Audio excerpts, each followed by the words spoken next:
La chronique de Didier Mesto, bien entendu, et c'est son coup de marteau. Jingle.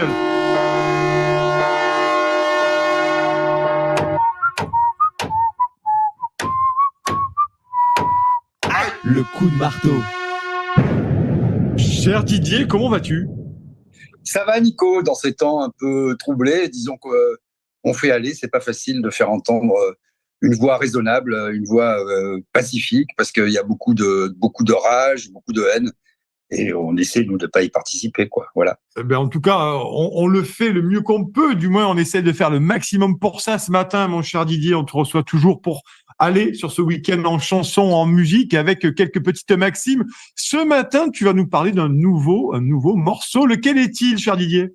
Alors, nouveau, en fait, c'est un très, très vieux morceau, Nico, si je te dis Strange Fruit, et tu vas immédiatement, comme beaucoup de nos auditeurs, associer ce morceau à Billie Holiday, hein, parce que quand on pense Strange Fruit, on pense Billie Holiday. La chanson est devenue indissociable de l'artiste, et en fait, cette chanson, elle a déjà 84 ans. Elle a été jouée pour la première fois au Café Society de New York en 1939. Hein.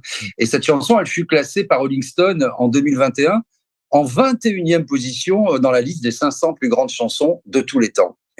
Alors, ce Strange Fruit, ce fruit étrange, est tiré en fait d'un poème qui a été publié en 1937 par Abel Meeropol.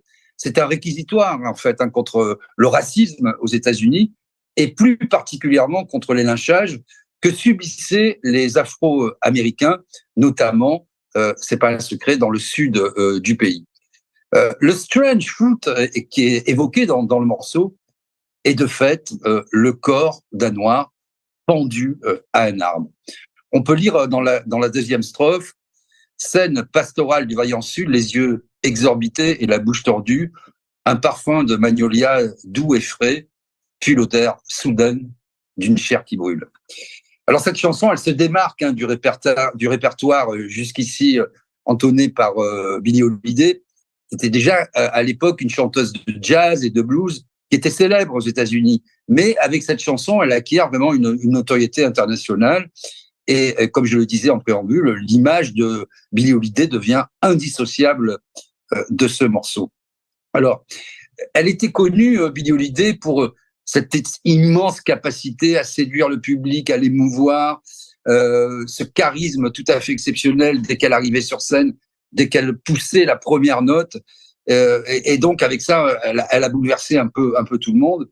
Et elle a même souhaité que dans une de ses autobiographies, le titre, en fait, reprenne les dernières paroles de la chanson Bitter Crop, hein, en français récolte amère, ce qu'a refusé, figure-toi, la maison d'édition. Alors, Abel Meeropol, c'est un auteur-compositeur hein, qui a écrit la chanson, avec sa femme d'ailleurs, et qui était un enseignant juif d'origine russe qui vivait dans le Bronx et qui était membre du Parti communiste des USA, oui, parce qu'il y avait quand même un parti communiste. Et après avoir vu les photos du lynchage hein, de Thomas Shipp et d'Abraham Smith, il a tellement été choqué qu'il en a perdu le sommeil et il écrivit donc ce poème qu'il publia sous le pseudo de Lewis Allan, qui étaient en fait les deux prénoms de ses enfants. C'est paru dans le magazine New York Teacher et le magazine communiste New Macy's. Un peu plus tard, donc, ce poème a été mis en musique. Il fut interprété la première fois par sa femme. C'était dans une réunion organisée par le syndicat des enseignants de New York. Et dans ce milieu un peu branché, petit milieu de la gauche new-yorkaise, ce morceau acquis une certaine popularité, quoi. Alors, Abel Meeropol décida de proposer la chanson à Billie Holiday. Il contacta donc le patron du Café Society, où elle se produisait alors régulièrement. Et en fait, ce texte, c'est assez notable, a de nombreuses similitudes, des analogies avec le célèbre poème français La Ballade des pendus, hein, qu'on connaît sous le titre Le Verger du roi Louis, le roi Louis, c'était Louis XI, qui était écrit par Théodore de Banville, publié en 1866. Je t'en lis un extrait.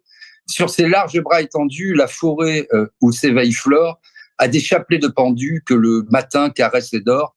ce bois sombre où le chêne arbore des grappes de fruits inouïs, même chez le Turc et le Mort, c'est le verger du roi Louis.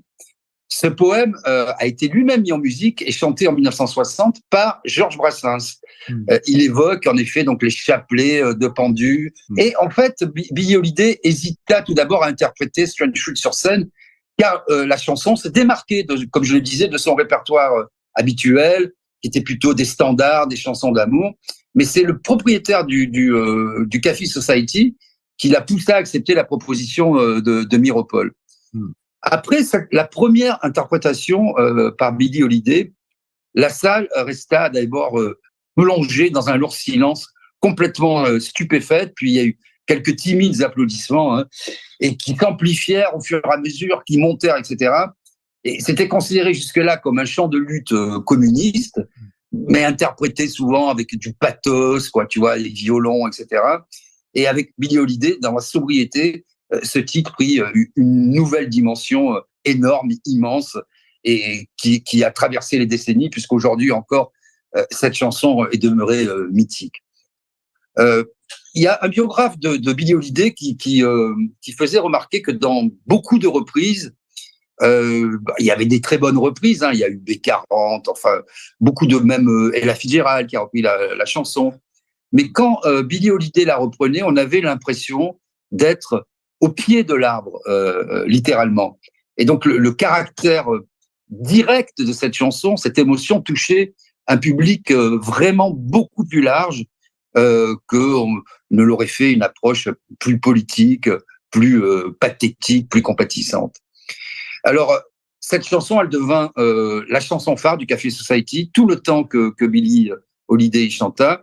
Et par la suite, elle resta une des chansons phares, favorites, préférées de Billie Holiday. Elle avait l'habitude de la chanter en fin de programme.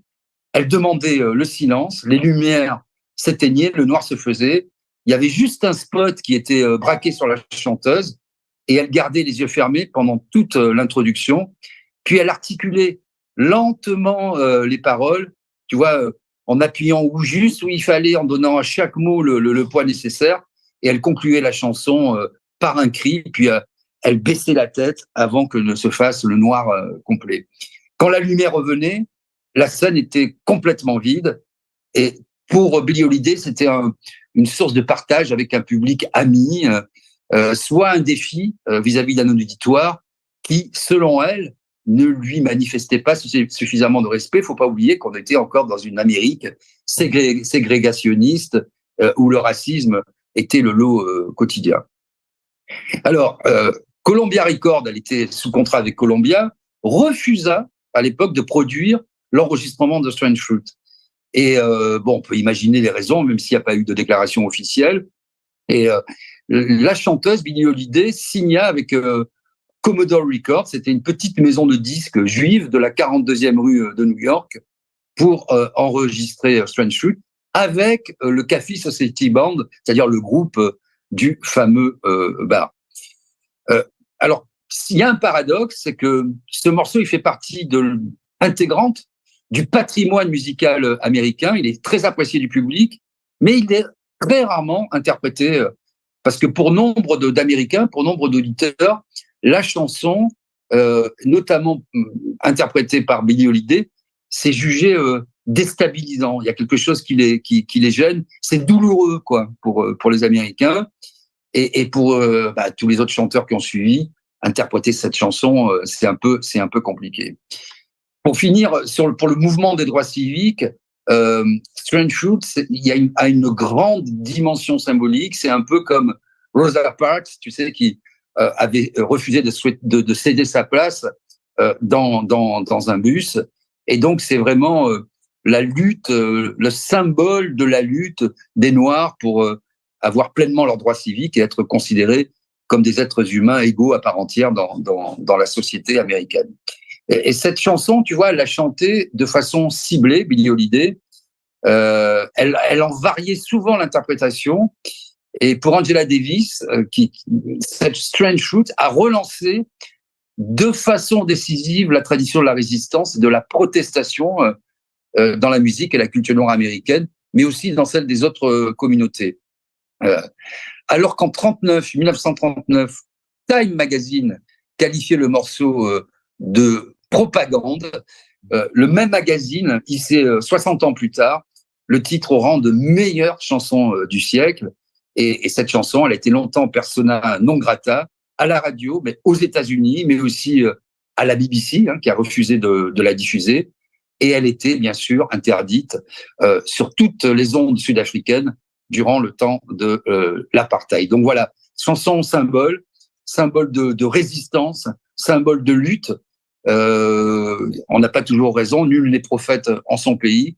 Et parfois, il faut attendre le nombre des années pour que après notre disparition, tu vois, quand on sera mort, les gens diront « Oh là là, qu'est-ce que c'était bien, Tocsin Média, si on avait su, on aurait encore plus soutenu Tocsin Média. » Voilà, mon cher Nicolas, l'histoire de cette chanson magnifique. On essaiera de l'écouter, bien entendu. Je dois l'avoir dans ma discographie quelque part derrière moi, bien entendu. Merci, cher Didier, pour nous rafraîchir la mémoire avec des chansons importantes, bien entendu, qui sont des monuments aujourd'hui de la musique. Il faut quand même le dire, Billie Holiday, Strange Fruit et d'autres. Il y en a tellement d'autres. On pourrait faire des heures et des heures de chronique.